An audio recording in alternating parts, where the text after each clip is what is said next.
जय हिंद। मैं अजय स्वागत करता हूं लर्निंग मोड में। आज हम लोग साइंस के 5वें टेस्ट की ओर जा रहे हैं। आपका चलिए 5वां टेस्ट का पहला क्वेश्चन है, मुक्त रूप से गिरना केवल डैश में संभव है। मुक्त रूप से गिरना, मुक्त रूप से करना मतलब हम वहाँ पे हमारा कोई भी अवरोध ना हो, हवा भी ना हो, तो अब हम जाके तो हवा भी अवरोध ना हो तो ऐसा सिचुएशन अब वैक्यूम में यानी निर्वात में हो जाएगा। निर्वात आपका राइट आंसर होगा। निर्वात में मुक्त रूप से आप गिर पाएंगे। और कभी कभी ऑप्शन में क्या होता है कि आपका निर्वात नहीं दिया रहता है। निर्वात जब नहीं दिया रहेगा और नॉन ऑफ दीज रहेगा वहाँ पे, तो नॉन ऑफ दीज के साथ आप नहीं जाएंगे। अगर आपका वायु या हवा दिया हुआ है तो आप उस ऑप्शन के साथ जाएंगे। सेकेंड ऑप्शन ये आपका हो जाएगा। लेकिन फर्स्ट ऑप्शन जैसे अगर ये भी है, अगर ये ऑप्शन में भी दोनों है तो आप निर्वात चूज करेंगे, क्योंकि वहाँ पे हमें कोई अवरोध नहीं होना चाहिए। लेकिन जब नहीं रहे तो वायु, क्योंकि वायु को नेग्लिजिबल माना जाता है। ये आपका आंसर हो गया। सेकेंड क्वेश्चन कह रहा है कि अंतरिक्ष यान के अंदर अंतरिक्ष यात्री को डैश वजन महसूस होता है। डैश वजन महसूस होता है। देखिए अंतरिक्ष यान के अंदर आप बैठे होंगे तो इसका राइट आंसर हो जाएगा शून्य। अब देखिए शून्य, आप शून्य वजन कब कब महसूस करते हैं, इन चीज़ों को देख लीजिए। देखिए पहला कंडीशन, आप शून्य वजन कब महसूस करेंगे, जब आप पृथ्वी के केंद्र पर होंगे। कब? पृथ्वी के केंद्र पर किसी वस्तु का भार क्या होता है, शून्य होता है। पृथ्वी के केंद्र पर किसी वस्तु का भार शून्य होता है, ये आपको पता है। और सेकंड, जब पृथ्वी की गति 17 गुनी अधिक कर दिया जाए। पृथ्वी की गति अगर स्पीड अभी जो भी है, अभी आपको स्पीड मालूम होना चाहिए कितना स्पीड है, 1650 किलोमीटर प्रति घंटा है, यानी पृथ्वी की स्पीड, घूमने की गति। और इसी को अगर 17 गुना अधिक कर दिया जाए तो ये क्या हो जाएगा आपका, 17 गुना अधिक होने पर ये यहाँ पे वस्तु का भार शून्य हो जाएगा। या आप भी हो तो आप भी वस्तु है तो कुछ भी होगा वो शून्य हो जाएगा उसका भार। अब तीसरा जो है आपका निर्वात में क्या होगा, किसी वस्तु का भार शून्य होगा।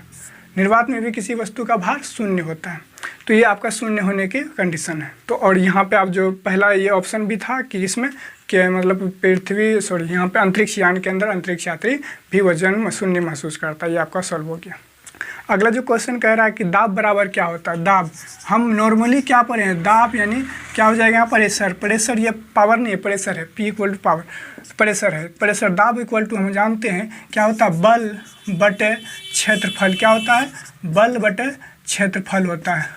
यानी इसी को कहेंगे कि एकांक क्षेत्रफल पर लगने वाले बल। इस तरह से भी क्वेश्चन पूछेंगे या इस तरह से भी क्वेश्चन पूछेंगे क्या, per unit volume, per unit area, per unit area per unit volume कर देंगे यहाँ पे, या बल पर यूनिट एरिया, यहाँ बल पर यूनिट एरिया कहेंगे। इस तरह से आपको पूछ लेंगे ऑब्जेक्टिव में, तो आपको बताना है दाब। तो यहाँ कह रहा है कि दाब बराबर बल बटे क्षेत्रफल, लेकिन बल बटे क्षेत्रफल ऑप्शन में नहीं है, तब उस समय क्या होगा।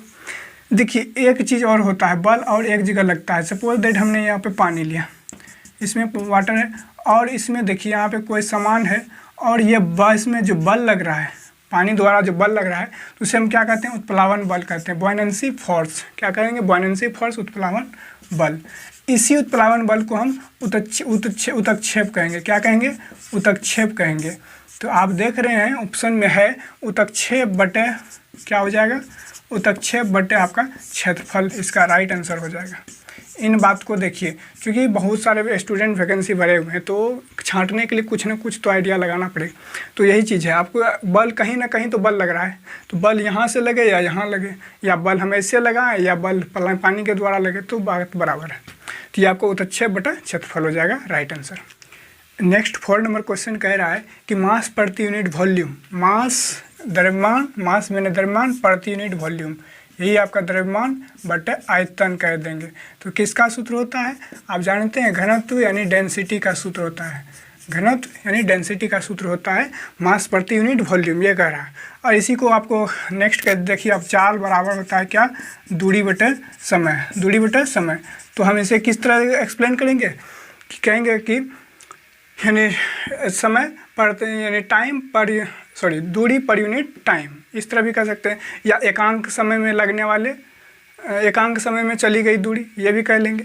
अगर यहाँ पे आपको दाब दे दे तो दाब को क्या कहेंगे, यहाँ पे जैसे हम दाब बराबर क्या होता है, बल बटे क्या होता है, क्षेत्रफल होता है। तो इसको क्या कहेंगे,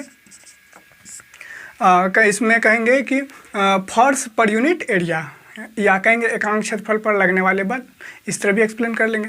या आप जैसे आप इसमें दबाव को हम दाब हो गया, आपका घनत्व भी हो गया, इस तरह का और भी है, बहुत सारा है, तो उसको भी आप कर सकते हैं इस तरह से एक्सप्लेन। यानी दूसरे लैंग्वेजेज में, लैंग्वेज आपको समझ में आ जाएगा, आप बना लेंगे।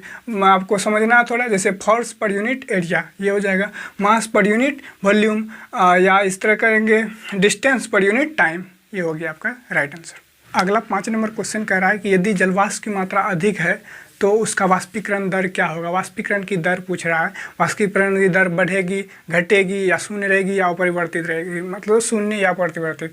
तो देखिए आज के बाद इसमें प्रॉब्लम नहीं होगा। जब आपको पूछे कि जलवाष्प की मात्रा अधिक होने पर, जल और वाष्प दोनों, आप जलवाष्प आप समझिए, यहाँ पे जलवाष्प इक्वल टू, मैं इसे संधि विच्छेद कर दे, जल अलग हो जाएगा और प्लस वाष्प, जलवाष्प, जल यानी कहें तो पानी, और वाष्प कहें तो हवा भी कह दे सकते हैं।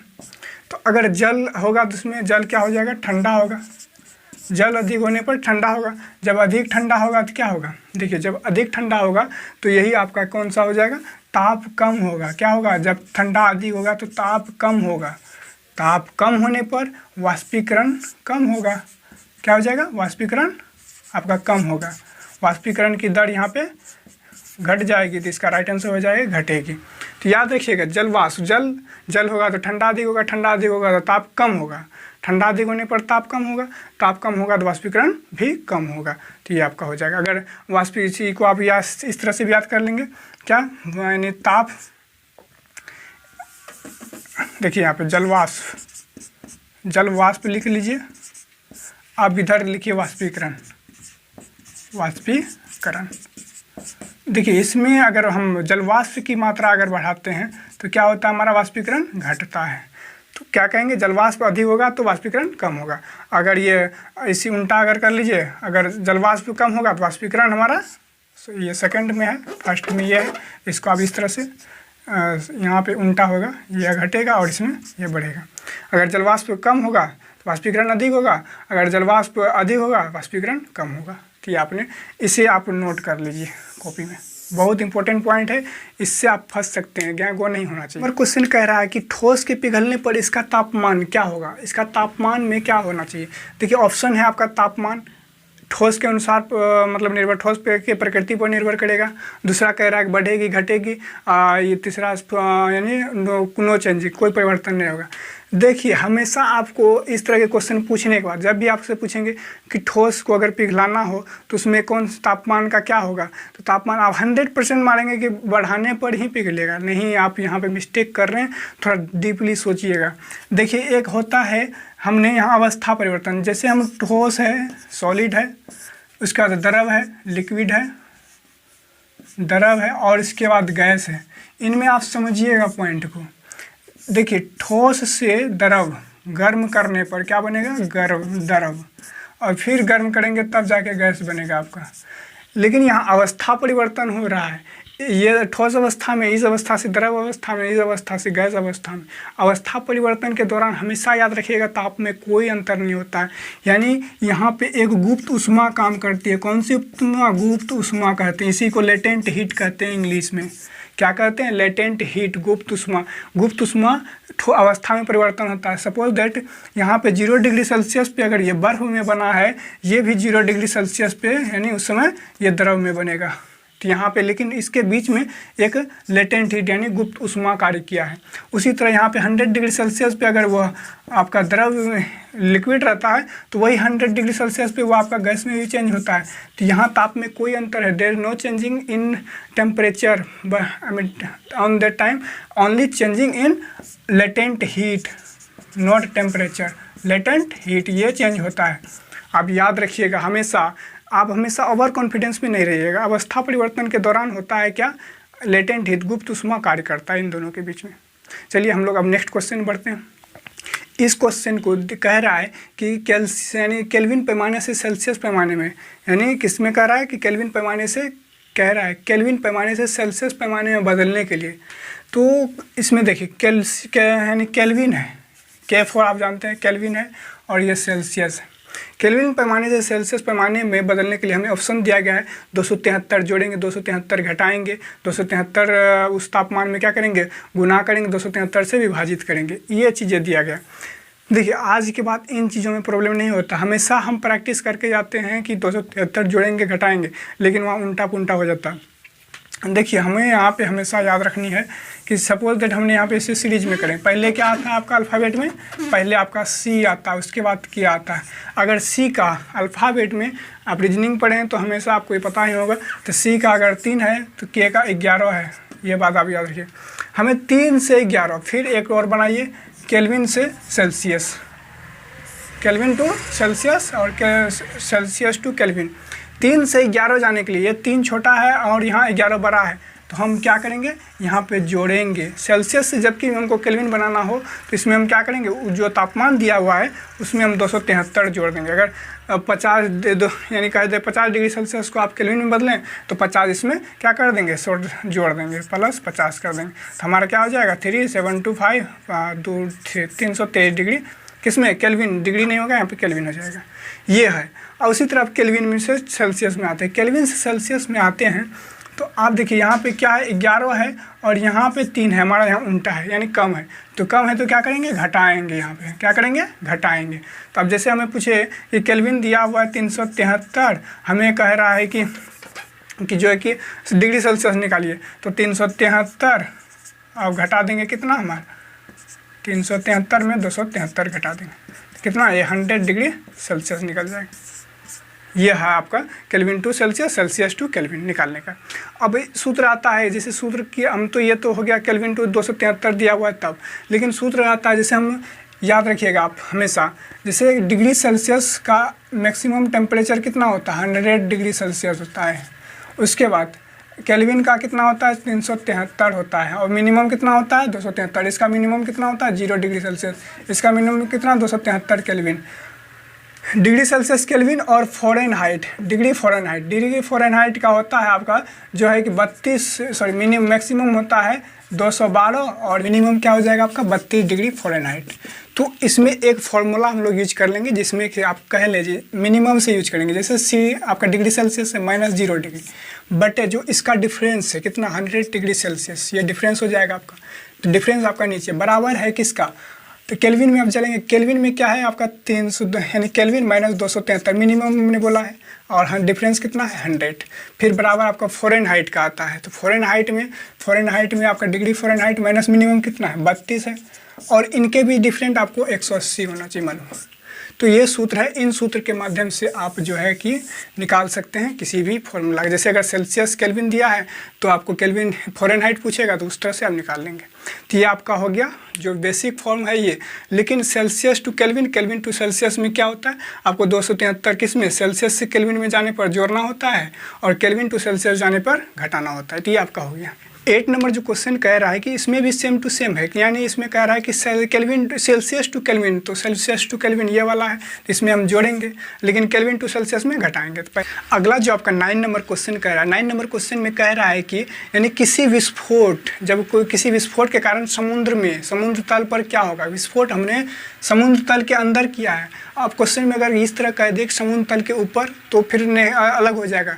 यहाँ समुद्र के अंदर विस्फोट हो रहा है लेकिन उसके तल पर क्या होगा, तो आप स्क्रीन में देख रहे हैं, जैसा कि देखिए यहाँ पे आपको आज से के बाद प्रॉब्लम नहीं होगा। तरंग है, तरंग आपको 2 प्रकार के, एक हो गया आपका अनुदैर्घ्य और ये हो गया आपका अनुप्रस्थ। इंग्लिश में आप इसे क्या कहेंगे, इंग्लिश में इसे आप कहेंगे लॉन्गिट्यूडनल, क्या कहेंगे, लॉन्गिट्यूडनल कहेंगे इसको, ट्यूडिनल। और ये आपका हो जाएगा ट्रांसवर्स, क्या हो जाएगा, ट्रांसवर्स। इसमें देखिए लॉन्गिट्यूडनल और ट्रांसवर्स हमेशा आदमी बच्चे ये स्टूडेंट तो याद कर लेते हैं कि यार अनुदैर्घ्य अनुप्रस्थ है, तभी तो रहता है, लेकिन एग्जाम में जैसे जाते हैं अनुप्रस्थ अनुदैर्घ्य में बदलता है, अनुदैर्घ्य अनुप्रस्थ में बदलता है। तो आज के बाद देखिए अनुदैर्घ्य अगर कहें ना तो हमेशा आप सोचिएगा सीधा, यानी यहाँ से पैरेलल इस तरह से, चूँकि हम जानते हैं कण एक माध्यम से वहाँ से यहाँ फिर वह फिर दूसरे कण दूसरे को पहुंचाता है, यानी ये कण यहाँ तक लाया, फिर दूसरा कण यहाँ से यहाँ लेके जाएगा, फिर वो अपने स्थान पे आ जाएगा। तो ये हो गया आपका सीधा वाला स्कीम। अब जो ये अनुप्रस्थ में है, अनुप्रस्थ में होगा इस तरह से। तो आपका समुद्री लहर जो कह रहा है ये अनुप्रस्थ है, लेकिन अब याद कैसे रखें, तो यही आपको बता रहे हैं कि अनुदैर्घ्य अनुप्रस्थ, अनुप्रस्थ प्रस्थ माने ट्रांसवर्स, यानी हमेशा यानी घुमावदार होना चाहिए। तो अब देखिए क्या क्या है एग्जाम्पल। एग्जाम्पल जो है आपका अनुदैर्घ्य का ध्वनि, ध्वनि यानी साउंड। साउंड देखिए हमेशा वो सीधा रहता है, हमें ऐसा एक कण यहाँ से लाया, दूसरे कण को दिया, फिर दूसरा कण तीसरे कण को, यानी सीधा वे में जाता है। जबकि आपको ध्वनि को छोड़ के और कुछ एग्जाम्पल है, ध्वनि है, स्प्रिंग है।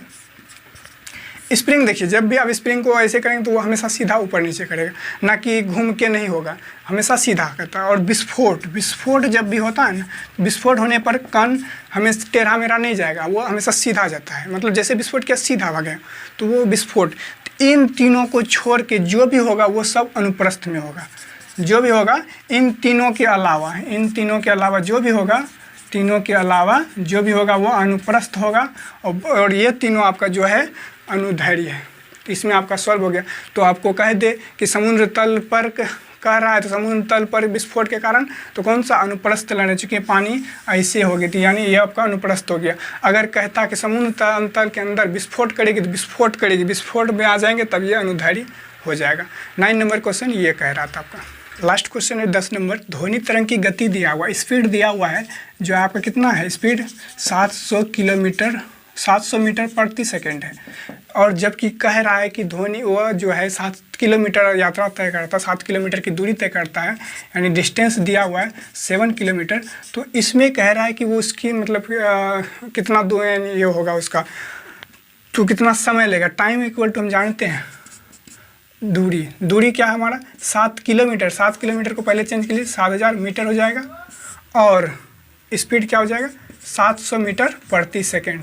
यहाँ पे आप इसको मीटर पर सेकंड लिख लीजिए। अब देखिए यहाँ से 7 0 कट गया, 7 दाएँ 70, और ये मीटर से मीटर खत्म, यानी 10 सेकंड आपका इसका राइट आंसर हो जाए। तो इस तरह के क्वेश्चन में आपको फंसना नहीं चाहिए, ये चाल दूरी समय हमेशा क्लियर ही रहना चाहिए। तो ये 10 क्वेश्चन जो है फर्स्ट वीडियो का है। सेकंड वीडियो में हम लोग 10 क्वेश्चन को भी कंप्लीट करेंगे। धन्यवाद।